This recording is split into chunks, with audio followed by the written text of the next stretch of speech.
बात मैं तो कह ही नहीं रहा हूँ चुनाव की, ये तो पार्टी तय करेगी। अगर उनको लगता है कि अनुभवी व्यक्ति चाहिए तो वो आदरणीय नेताजी को चुनाव लड़वाए, हम सब साथ हैं, मजबूती से चुनाव लड़ेंगे। और अगर पार्टी को लगता है कि नहीं कोई युवा चेहरा होना चाहिए तो फिर हम तैयार हैं। तो चाहते हैं कि टिकट परिवार में ही आ जाए? नहीं, ऐसी बात नहीं, पार्टी तय करेगी ना। जो सर्वे में नंबर 1 पे हो उसको टिकट दो ना, जो सर्वे में नंबर 1 पे हो उसको टिकट दो। कौन कह रहा है अगर कापड़ीवास नहीं है तो मत दो? आपने ये बात सवाल चिरंजीव से क्यों नहीं किया? ये सवाल आपने आरती से क्यों नहीं किया? आप मुझसे क्यों कर रहे हो? यही अंतर है। आपको फिर तो इस हिसाब से उनसे भी करना चाहिए। से बात होगी तो मैंने जवाब आपको दे दिया। निश्चित तौर पर हम चुनाव लड़ेंगे। कहते हैं रणधीर सिंह कापड़ीवास, पोस्टर मुकेश कापड़ीवास के लगे हुए होते हैं। जहां हम जाते हैं गाड़ियों पे मुकेश कापड़ीवास नजर आते हैं।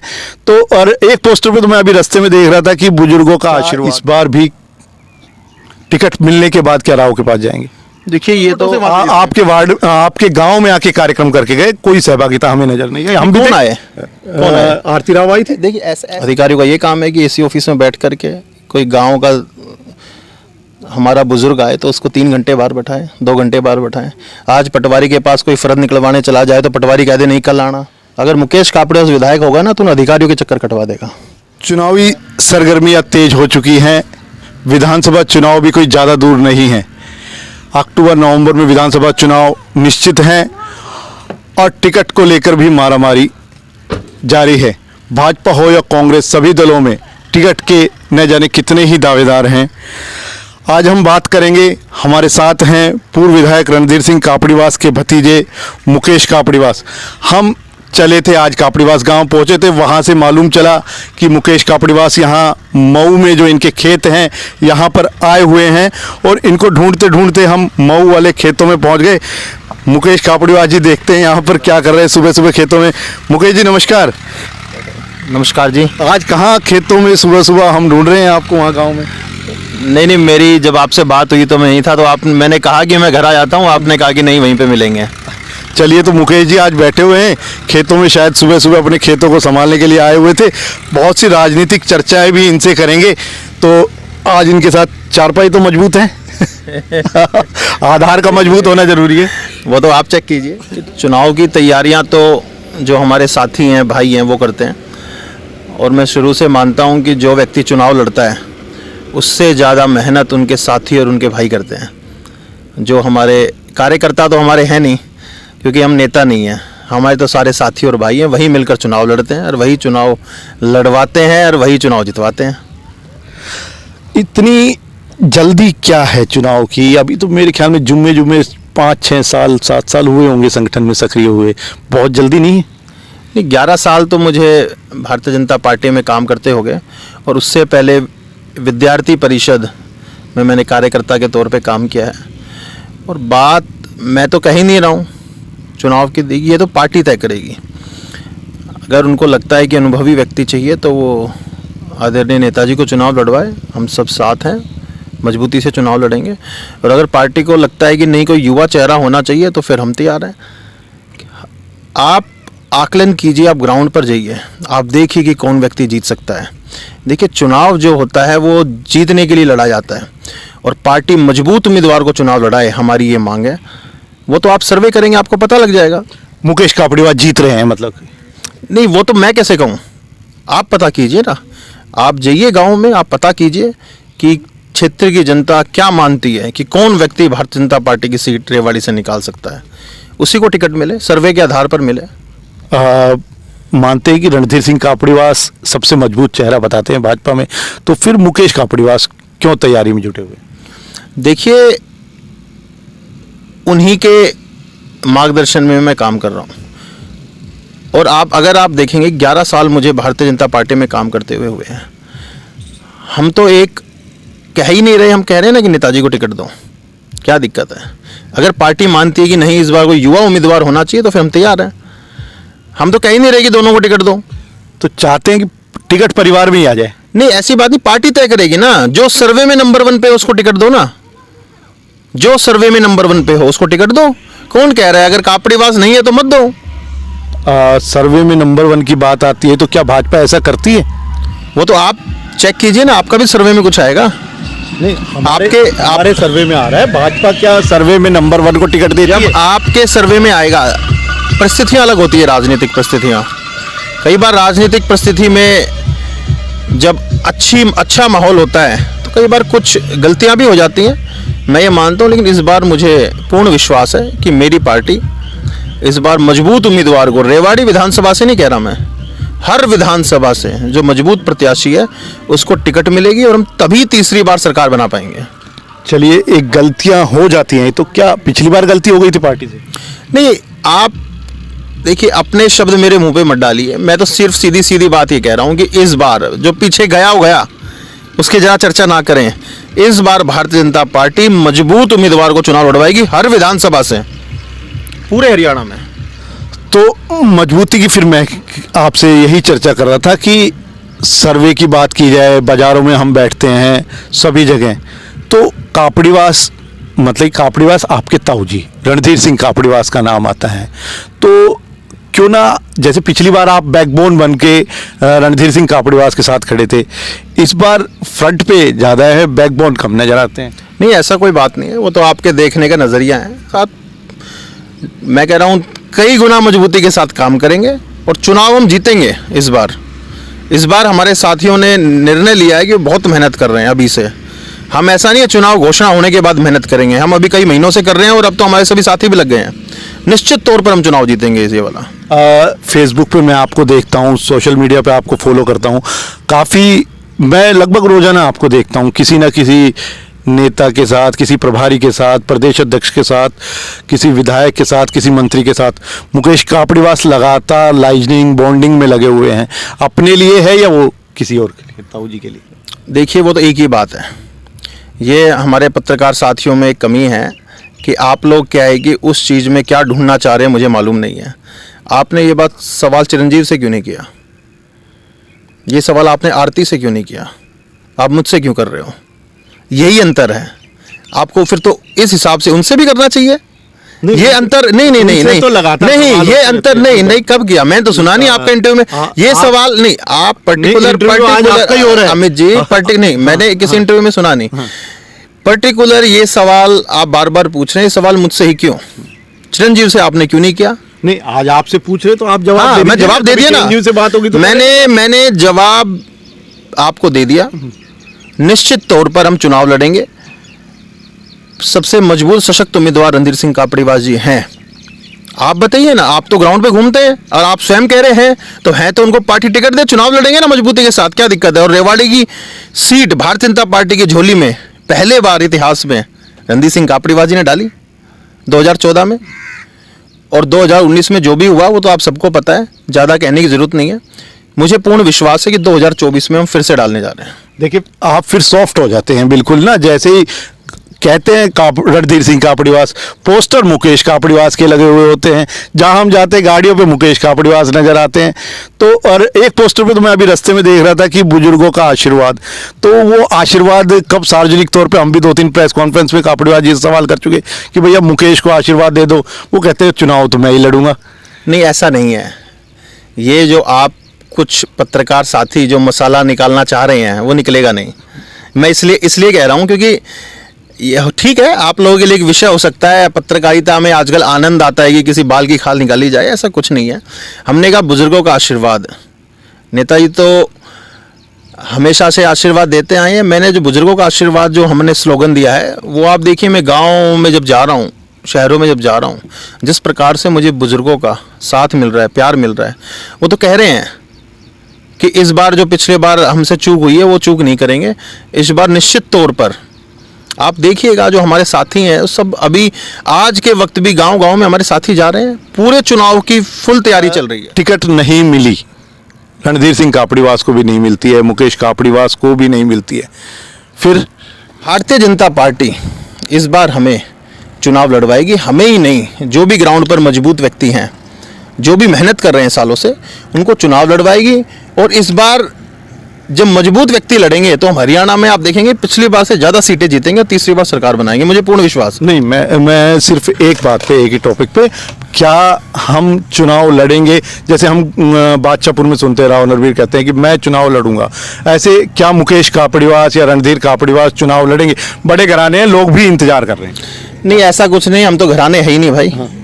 हम तो लोगों की पसंद पे चुनाव लड़ते हैं। पिछले बार भी जनता ने कहा चुनाव लड़ो तो हम चुनाव लड़े। इस बार भारतीय जनता पार्टी हमें चुनाव लड़वाएगी और हम निश्चित तौर पर चुनाव लड़कर जीतेंगे। तो मतलब कि अगर टिकट नहीं मिली तो नहीं लड़ेंगे, भारतीय जनता पार्टी लड़वाएगी तो लड़ेंगे? ये तो आप लोगों की कहानी है, बनाने के लिए आप लोग कुछ भी बनाओ। भारतीय जनता पार्टी हमें चुनाव लड़वाएगी और हम चुनाव लड़ेंगे। जवाब देंगे नहीं? नहीं, निश्चित तौर पर लड़वाएगी, पूर्ण विश्वास है। चलो तो एक दूसरा सवाल कर लेते हैं। टिकट मिल गई तो कापड़ीवास जी को टिकट मिली 2014 में, राव इंद्रजीत सिंह का आशीर्वाद लेने गए, वहाँ गए, सभा हुई, आप मना नहीं कर सकते, वीडियोस हैं, सभी चीज़ें हैं। क्या इस बार भी टिकट मिलने के बाद क्या राव के पास जाएंगे? देखिए, ये तो आपके ना कहानियां हैं। आप पत्रकार साथी जो हैं वो मिर्च मसाला ढूंढना चाहते हैं। देखिए, जो भी पार्टी के सांसद होते हैं, जो पार्टी के विधायक हैं, इवन जो पार्टी का मंडल अध्यक्ष होता है, चुनाव लड़ने वाले व्यक्ति को सबका साथ चाहिए होता है।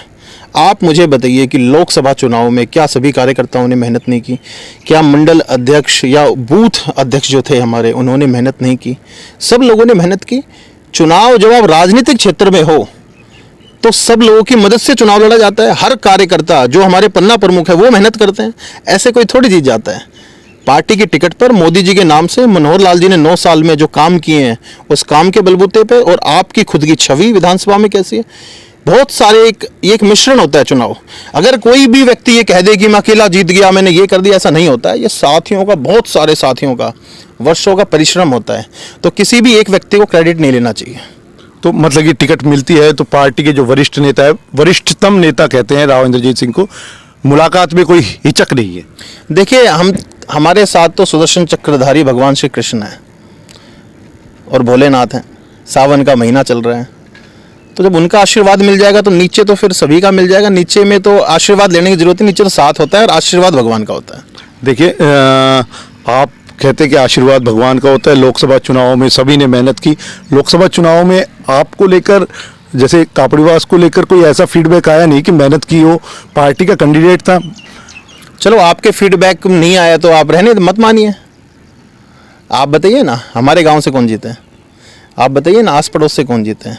आप उसको बताइए ना कि हमारे जो पार्षद जो हमारे 19 के चुनाव में साथ थे, उन सभी वार्डों से कौन जीते?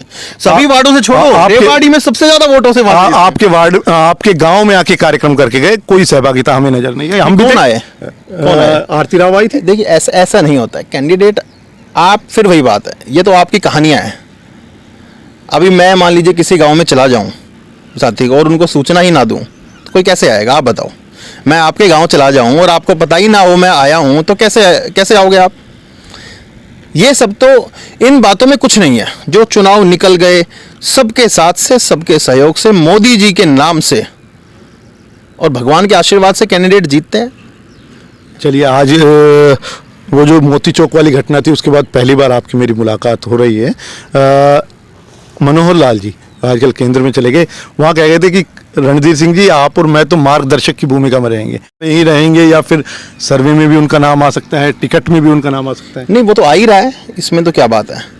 उन्होंने कहा आप और मैं मार्गदर्शक की भूमिका में रहेंगे, तो हो सकता है कोई बड़ा और सीनियर पद देने की विचार कर रहे हो, जैसे मनोहर लाल जी चले गए। बिल्कुल, आप बताइए, आपने स्वयं कहा है अभी, तो इसमें तो कोई दो राय नहीं है। देखिए, रेवाड़ी की जनता इसको नहीं सुनना चाहती है जो आप पूछ रहे हो। रेवाड़ी की जनता विजन जानना चाहती है। रेवाड़ी की जनता ये जानना चाहती है कि युवाओं के लिए क्या होगा। रेवाड़ी की जनता ये जानना चाहती है कि जो 30-30 साल राज कर गए, उन्होंने रेवाड़ी के लिए क्या किया। रेवाड़ी वो पौराणिक शहर है, पीतल नगरी के नाम से जाना जाता था, वीर भूमि के नाम से जाना जाता है। ऐसा कोई 6 महीना नहीं जाता जब हमारे यहाँ कोई तिरंगा शहीद तिरंगे में लिपट कर नहीं आता। आप अभी देखिए, अभी एक बूढ़थल जाट गाँव में एक दिल्ली पुलिस के हमारे भाई वो शहीद हो गए। आप उनके घर गए? जानना चाहिए ऐसे, क्योंकि हमारा जो क्षेत्र है ना, ये वीर कौम है। यहाँ पर सबसे ज़्यादा लोग आर्मी में हैं, फिर टीचर्स हैं। दिल्ली का भी कोई ऐसा सरकारी स्कूल नहीं होगा जहाँ से हमारे यहाँ से टीचर ना जाते हों। दिल्ली में ऐसा कोई थाना नहीं होगा जहाँ हमारे यहाँ से कोई पुलिस में ना हो। ऐसा कोई मतलब ये तो वो क्षेत्र है जो आर्मी में भी योगदान है, खेती में भी योगदान है, पढ़ाई शिक्षा में भी योगदान है और शांत क्षेत्र है। तो मेरी नेताओं से भी अपील है, जितने भी हैं, कि भाई इस क्षेत्र ने देश को और हरियाणा राज्य को बहुत कुछ दिया है।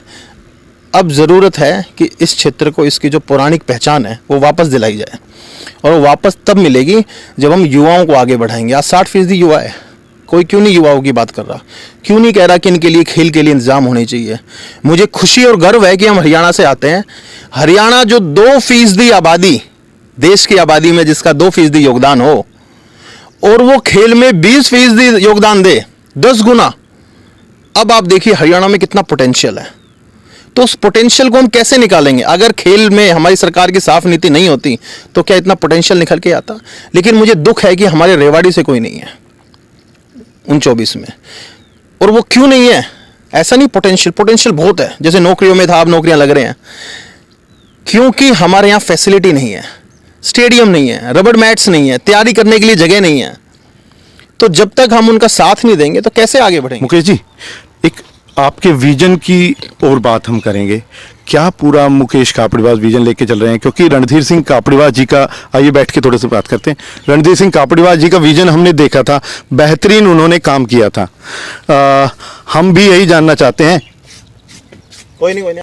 हम भी यही जानना चाहते हैं कि रणधीर सिंह कापड़ीवास जी ने जो काम किया, जिसे रेवाड़ी आज भी याद करती है, उससे बड़ी लकीर खींचने के लिए क्या पूरा विजन है? क्योंकि शहर बदहाल है, शहर का बुरा हाल है। आप तक भी बात आती होगी, भाजपा की चेयरपर्सन है, उसके बावजूद भी शहर का यह हाल है। एंटी इनकम्बेंसी का भी आपको सामना करना पड़ेगा। राव इंद्रजीत लोकसभा में थे तो 80,000 से लीड घटकर 36,000 पर पहुंच गई। तो स्थिति इतनी बढ़िया नहीं है इस वक्त रेवाड़ी में पिछली बार। इसीलिए तो मैं कह रहा हूं आपको कि मजबूत व्यक्ति चाहिए इस समय चुनाव जीतने के लिए। ये बात सही है कि पिछले बार वाला माहौल नहीं है, इस बार मजबूत व्यक्ति चुनाव जीतेंगे। इस बार अगर कोई सोच ले कि मैं टिकट ले आऊं और इसलिए चुनाव जीत जाऊं, नहीं, जब तक आप जनता में आपकी पकड़ नहीं होगी आप चुनाव नहीं जीत पाओगे। और ये तो आप स्वयं कह रहे हैं कि नेताजी के कार्यकाल को जनता याद करती है। तो जब जनता उस कार्यकाल को याद कर रही है तो क्यों ना एक मौका और दिया जाए, क्यों ना जो हमारे अधूरे काम रह गए थे। आप कोई भी मतलब मुद्दा उठा के देखिए, हमने कोई फील्ड नहीं छोड़ा। उस समय पहले बार युवाओं के खेल के लिए हमने हर गांव में 1.5 लाख रुपए दिए, 1 से 1.5 लाख रुपए दिए, गांव की आबादी के हिसाब से। कोई गांव ऐसा नहीं होगा जिसमें 1 करोड़ रुपए से नीचे पैसा गया हो। हमने जेब से पैसा नहीं दिया, जनता का ही पैसा जनता को दिया है, मगर एहसान करके नहीं दिया। एक सरपंच 10 लाख रुपए दे रहे पे ध्यान रखना। पहले नेता और मंत्री होते थे, एहसान करके पैसा देते थे, उन्हीं का पैसा उन्हीं को देते थे, उन पे एहसान करते थे। नेताजी ने वो दूरी घटाई है, विधायक मंत्री और जनता के बीच का अंतर घटाया है। आप कभी उनके फ्लैट पे जाते जो विधायक थे, 90 विधायकों के फ्लैट पे जाओ और सर्वे करते, 20-20 लोग गद्दे बिछा के नीचे सोते थे, वहीं खाना बनाते थे, वहीं खाते थे। उनकी एक इच्छा थी कि ये जो मेरे रेवाड़ी से यहाँ आया है व्यक्ति, वो कहाँ रुकेगा, कहीं होटल लेगा, कहीं खाना खाएगा, खर्चा करेगा, यहीं सोएगा, उनके मेरे साथ ही रहेगा। तो ऐसे जो भाव रखते हो, अगर कोई 90 विधायकों में से आपको कोई मिला हो तो बता दो, आप अब चले जाओ। चलिए, विजन की फिर मैं बात कर रहा हूँ। क्या शहर में, रेवाड़ी शहर को देना चाहते हैं आप? देखिए, बस स्टैंड बाहर आना चाहिए, बिल्कुल सही बात है। उसका केस था, हमने केस में पैरवी मजबूती से की और केस अब लगभग जीत गए हैं और कुछ पोल की शिफ्टिंग होनी है और वो बाहर बन जाएगा। हमने जो उसमें ताकत लगाई उसका परिणाम है कि आज पोल शिफ्टिंग और वो नक्शे वक्शे फाइनल हो रहे हैं, वो जल्दी बाहर हो जाएगा। उसके बाद जो आउटर बाईपास बना, ये नेताजी ने बनवाया, जो बन गया उसको छोड़ते हैं। अब आगे क्या होना चाहिए उसकी मैं बताता हूँ। जो चौक है, जितने चौक हैं सबका चौड़ीकरण होना चाहिए। जब नारनौल में भी लोग रेड लाइट फॉलो करते हैं तो रेवाड़ी में क्यों नहीं करते? सिग्नल लाइट्स करना चाहिए ना, सख्ती से पालन कराना चाहिए, इसमें क्या बात है। हम जब चंडीगढ़ जाते हैं, जब वहां पर सारे रूल फॉलो करते हैं, तो अपने रेवाड़ी में क्यों नहीं करते? ये छोटी छोटी कमियां। रेवाड़ी का नौजवान चाहता है कि मेरा शहर साफ हो। अभी जैसे ग्रीन बेल्ट्स हैं, ग्रीन बेल्ट्स हैं, इतना इंडस्ट्रियल एरिया है, किसी भी कंपनी को 1-1 किलोमीटर की ग्रीन बेल्ट दी जाए मेंटेन करने के लिए, उसमें सरकारी खर्चा भी नहीं लग रहा। मैं माननीय मुख्यमंत्री, पूर्व मुख्यमंत्री मनोहर लाल जी से जब मिला था तो मैंने उनको एक ये कहा भी था कि सर क्यों ना हम, जिस प्रकार से आत्मनिर्भर भारत का मोदी जी सपना देख रहे हैं, क्यों ना हम आत्मनिर्भर नगर परिषद बनाएं। आत्मनिर्भर नगर परिषद मतलब कि नगर परिषद अपना खर्चा स्वयं वहन करे, चंडीगढ़ से सैलरी ना आए और वो कब होगी कि बेशकीमती जमीनें पड़ी हैं, खाली पड़ी हैं, क्यों ना उनको डेवलप किया जाए, नगर परिषद की इनकम को बढ़ाया जाए। जब नगर परिषद की स्वयं इनकम बढ़ेगी तो पैसा कहाँ लगेगा आप बताइए? रेवाड़ी में लगेगा। आज महाराणा प्रताप चौक पर बेशकीमती जमीन खाली पड़ी है, क्यों नहीं उसको डेवलप करती नगर परिषद? उससे रेंट इनकम जो आएगी नगर परिषद को, तो उससे वो शहर के विकास में तो लगेगा। आज हमने सर्कुलर रोड बनाए, झूमर वाली लाइटें लगाई, रेवाड़ी के चारों तरफ 4 लेन रोड बनाए, रेवाड़ी का आउटर बाईपास बनाया, रेवाड़ी के सिविल हॉस्पिटल में ओपीडी 200 से 2000 कर दी। मीरपुर यूनिवर्सिटी में पहले बच्चे कितने थे, अब कितने हैं? केएलपी और आहिर कॉलेजों से पहले डिग्री कहाँ से मिलती थी पता कीजिएगा, आज डिग्री कहाँ से मिल रही है पता कीजिएगा। तो अनेक ऐसे काम हुए हैं। अगर मैं आपको कामों की लिस्ट गिनवाऊं, मैं तो दावा करता हूं कि आप विधायक को बुलाइएगा, वो अपने 30 साल के काम गिनवाएंगे और हम 5 साल के गिनवाएंगे। अगर 30 साल में भी उनके काम हमसे ज्यादा मिल जाएंगे ना, तो आप बात कीजिएगा, जनता तय करेगी। आपके मुकेश यादव अधिकारियों से क्यों नाराज है? मैं अक्सर कई जगह आपको देख चुका कि अधिकारियों को सीधी चेतावनी दे डालते हैं। आप मेरे को ये बताइए, अधिकारी का क्या काम होता है? अधिकारियों का ये काम है कि एसी ऑफिस में बैठ करके कोई गांव का हमारा बुजुर्ग आए तो उसको 3 घंटे बाहर बैठाएं, 2 घंटे बाहर बैठाएं। आज पटवारी के पास कोई फर्द निकलवाने चला जाए तो पटवारी कह दे नहीं कल आना। वो बेचारा बस में बैठ करके, टेम्पू में बैठ करके कहाँ से आया है और एक छोटे से काम के लिए आप उसको चक्कर कटवा रहे हैं। अगर मुकेश कापड़े उस विधायक होगा ना तो उन अधिकारियों के चक्कर कटवा देगा।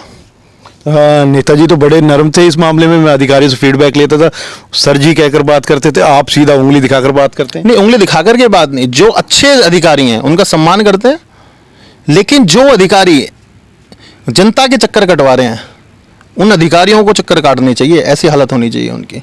जो भी अधिकारी कागजी कार्रवाई करने के लिए तो अधिकारी होते हैं, मालिक थोड़ी हैं, किराएदार हैं। आप इनको मालिक बना के बैठा रखा है। कोई भी अधिकारी आज पार्षद है, मुझे किसी पार्षद महोदय ने बताया कि भाई साहब अधिकारी नहीं सुनते। पार्षद जनप्रतिनिधि है या नहीं है ये बताइए आप? बिल्कुल। सरपंच जनप्रतिनिधि होता है नहीं होता? अगर सरपंच जा रहा है और बीडीओ काम नहीं कर रहा है, ऐसा काम ना करें। किसी कमेटी में अधिकारी की हिम्मत नहीं होनी चाहिए कि पार्षद कहे वो काम ना करे। अरे भाई, जनता का काम है। अधिकारियों का क्या है, उनका आज ट्रांसफर होकर कल वहां चले जाएंगे, क्षेत्र की जनता भुगतती है। तो अधिकारियों को सख्त चेतावनी होनी ही चाहिए कि जो जनप्रतिनिधि है और वो क्षेत्र की मांग अगर कर रहा है तो उस काम में कोई कोताही नहीं होनी चाहिए। चलिए चलते चलते एक लास्ट हाइपोथेटिक क्वेश्चन पूछ लेते हैं। मुकेश कापड़ीवास को टिकट मिल जाती है तो भाजपा के जो बड़े बड़े नेता हैं, सीनियर नेता हैं, उनको कैसे मनाएंगे? अंतर्कलह कैसे रोकेंगे? विद्रोह कैसे रोकेंगे? वो सभी मुझे प्यार करते हैं, कोई बात ही नहीं है। वो तो सारे मुझसे बड़े हैं, सब मुझे प्यार करते हैं, इसमें तो कोई विषय ही नहीं है। उन सब का आशीर्वाद रहेगा, प्यार रहेगा, साथ रहेगा, कोई दिक्कत ही नहीं है इसमें किसी प्रकार की।